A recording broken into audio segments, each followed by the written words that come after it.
मी आज वाळवणाच्या रेसिपीमध्ये भगर, साबुदाणा, बटाटे याची चकली दाखवणार आहे फराळाची। आता वटसावित्री आहे, आषाढी एकादशी येईल, त्यामुळे आता ऊन तापून राहिले, म्हटलं ह्या करून घ्यायच्या। तर यासाठी मी हे भातासारखा भगर शिजवून घेतलेला आहे। रात्री गरम पाण्यामध्ये हा साबुदाणा भिजत टाकलेला आहे आणि हे 250 ग्राम बटाटे घेतले, त्याला मॅश करून घेतले आणि हिरव्या मिरच्या, जिरं हे मिक्सरमध्ये बारीक करून घेतलं।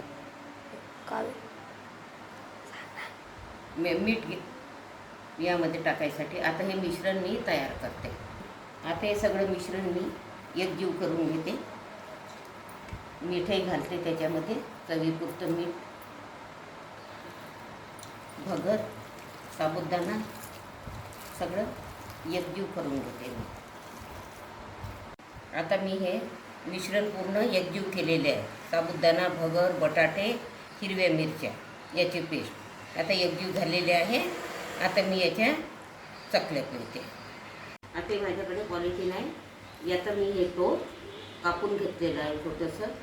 यामध्ये मी हे सारण भरते।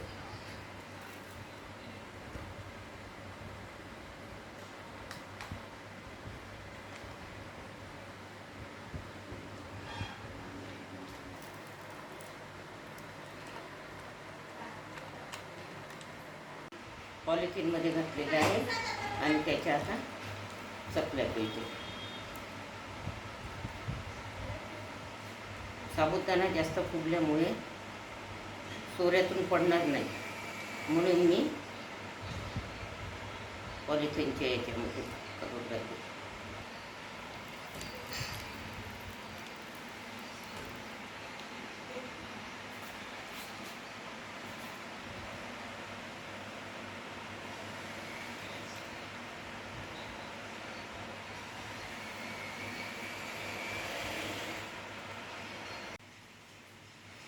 हे आता मी करून राहिला, अर्ध्या चकल्या झाल्या माझ्या करून, अर्ध्या राहिलेल्या आहेत।